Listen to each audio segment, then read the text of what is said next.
अस्सलाम वालेकुम जी, welcome back to my channel. I hope you all are doing well and great. ENG 504 का lesson 23 हम आज डिस्कस करेंगे, जो कि बहुत ज़्यादा इजी लेसन है। इनफैक्ट इस बुक के जितने भी लेसन हैं वो बहुत ज़्यादा इजी हैं। मैंने आप लोगों को पहले भी बताया था कि इस बुक को मोस्टली जो है वो मैं 1 या 2 दिन में कवर कर लेती थी। तो अगर मैं कवर कर सकती हूँ तो ऑब्वियस सी बात है आप लोग भी इसे कवर कर सकते हैं। आप लोग इसमें परेशान ना हुआ करें। फ़ाइनल टर्म से पहले पहले इसके सारे लेक्चर्स जो हैं वो अपलोड कर दिए जाएंगे।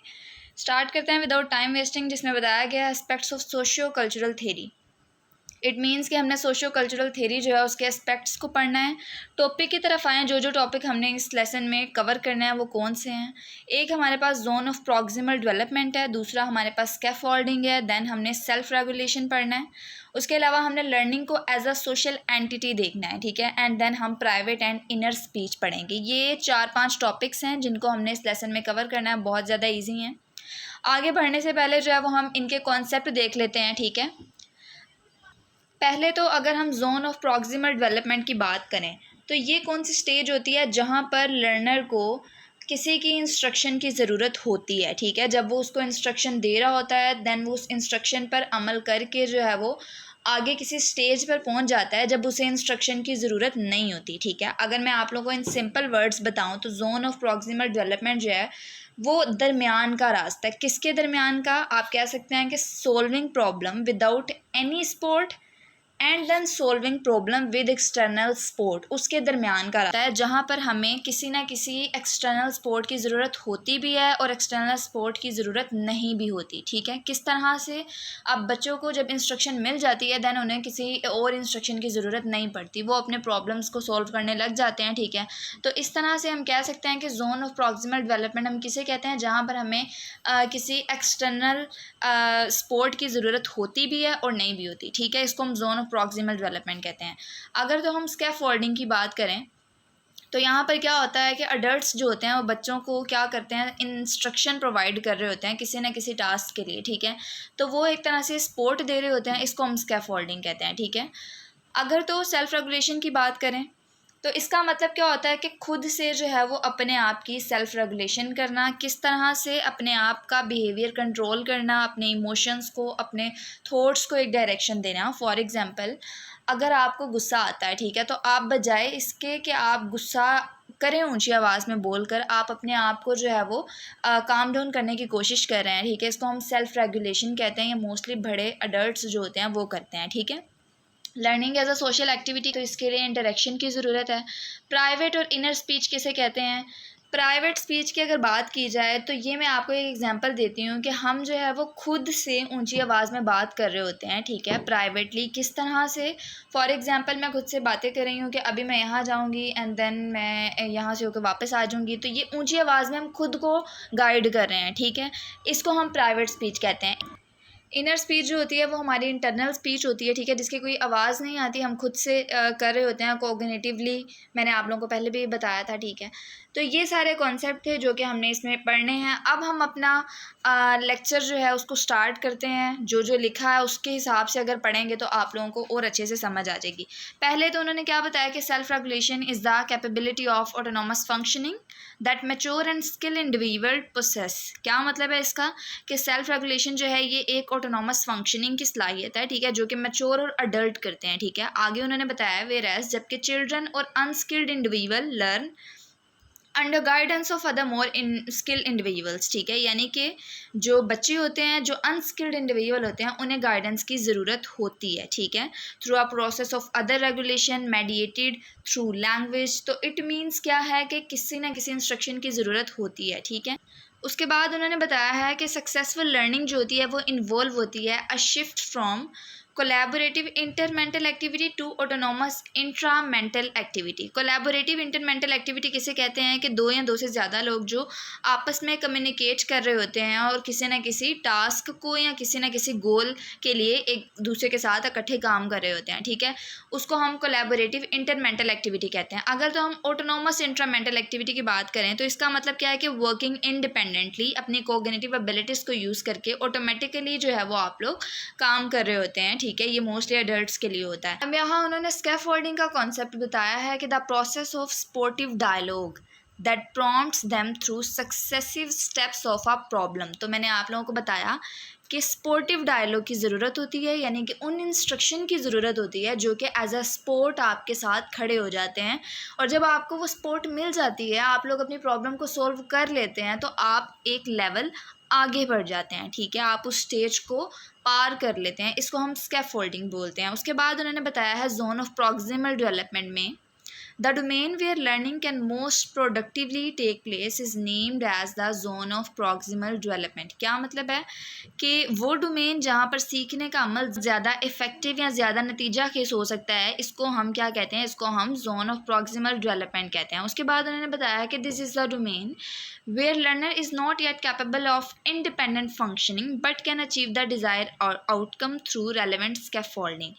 ये उन्होंने बताया है कि यहाँ अभी वो इंडिपेंडेंट नहीं हुए, मगर कोशिश करते हैं कि वो स्कैफोल्डिंग के थ्रू जो है वो इंडिपेंडेंट हो जाएं। जैसे कि मैंने आप लोगों को बताया है कि जोन ऑफ प्रॉक्सिमल डेवलपमेंट में हमें इंस्ट्रक्शन की ज़रूरत होती भी है और हमें इंस्ट्रक्शन की ज़रूरत नहीं भी होती, ठीक है। तो ये उसके दरमियान की स्टेज को जो है वो हम जोन ऑफ प्रॉक्सिमल डेवलपमेंट कहते हैं, ठीक है। तो इसी तरह जोन ऑफ प्रॉक्सिमल डेवलपमेंट में उन्होंने कहा है कि यहाँ पर हम मुकम्मल तौर पर इंडिपेंडेंट नहीं होते, मुकम्मल तौर पर हम ऑटोनॉमस फंक्शनिंग से जो है वो काम नहीं ले रहे होते, बल्कि हमें किसी न किसी इंस्ट्रक्शन की ज़रूरत पड़ी होती है जो कि हम स्कैफोल्डिंग के थ्रू ले रहे होते हैं। स्कैफोल्डिंग का कॉन्सेप्ट भी मैंने आपको बता दिया है।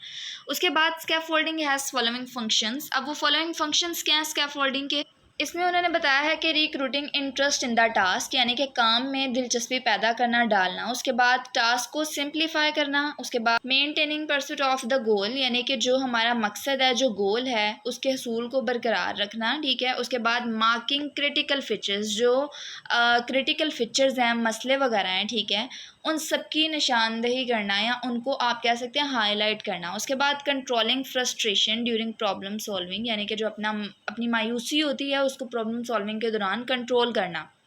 Demonstrating an idealised version of the act to be performed, यानी कि परफॉर्म करने का जो हमारा आइडियलाइज्ड वर्जन होता है ना, उसको डेमोन्स्ट्रेट करना, उसका मुजाहरा करना, मुकम्मल रिसर्च करना, एवरीथिंग, ठीक है, हर चीज़ जो है वो इसमें शामिल है। अब हम यहाँ पर देखेंगे लर्निंग को इस फर्स्ट सीन एज सोशल, ठीक है, ये भी कॉन्सेप्ट था लर्निंग को एज अ सोशल एंटिटी देखना।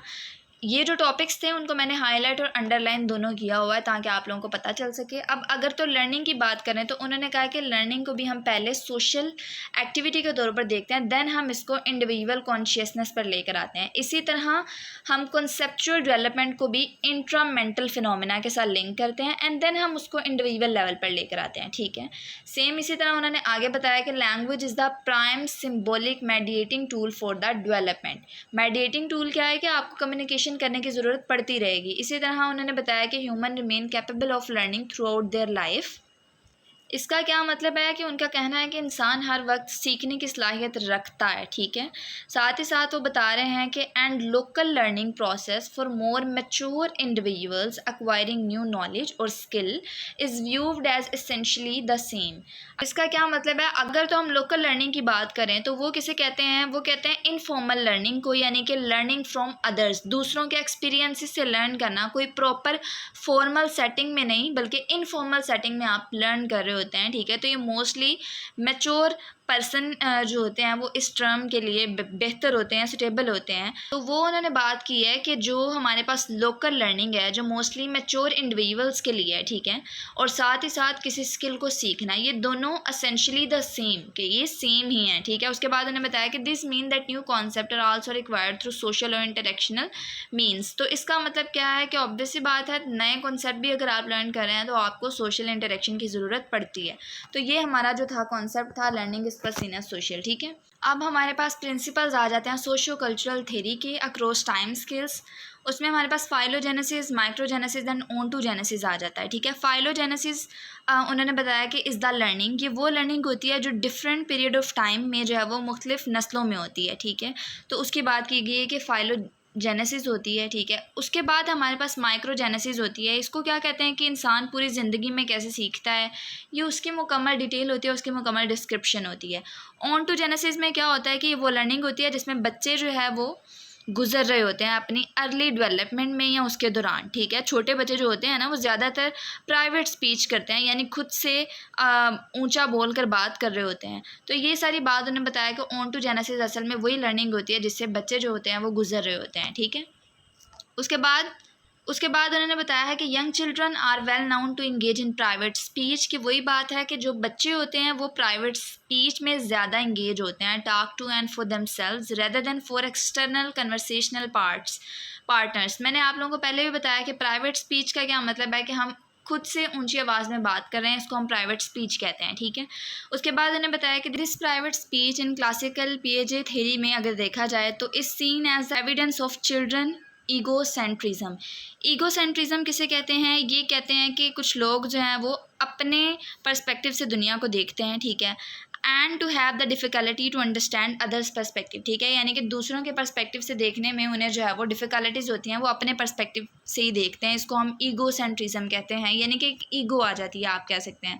तो उन्होंने बताया है कि whereas socio cultural theory interpret it as the evidence of children's growing ability to regulate their own behaviour, जबकि उन्होंने बताया है कि प्राइवेट स्पीच जो है वो सोशियो कल्चरल थ्योरी में वो क्या करते हैं, थ्योरिस्ट वो बताते हैं कि ये असल में बच्चों की ग्रोइंग एबिलिटी के लिए बहुत ज़्यादा बेहतर है और उसको रेगुलेट करता है उनके बिहेवियर को, ठीक है। उन्होंने बताया फॉर विगोट्स्की के अकॉर्डिंग अगर देखा जाए तो private speech eventually become inner speech, कि वो आहिस्ता आहिस्ता से जो है वो इनर स्पीच बन जाती है, a use of language to regulate internal thoughts without any external articulation.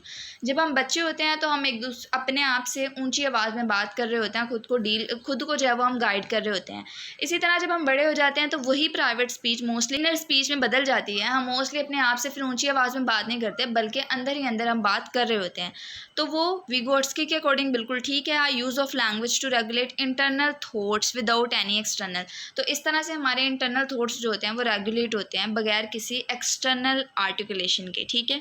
तो ये हमारा ओवरऑल सारा टॉपिक था, सारा लेक्चर था। आई होप सो कि आप लोगों को समझ आई होगी। हर कॉन्सेप्ट को मैंने डिटेल में बताने की कोशिश की है।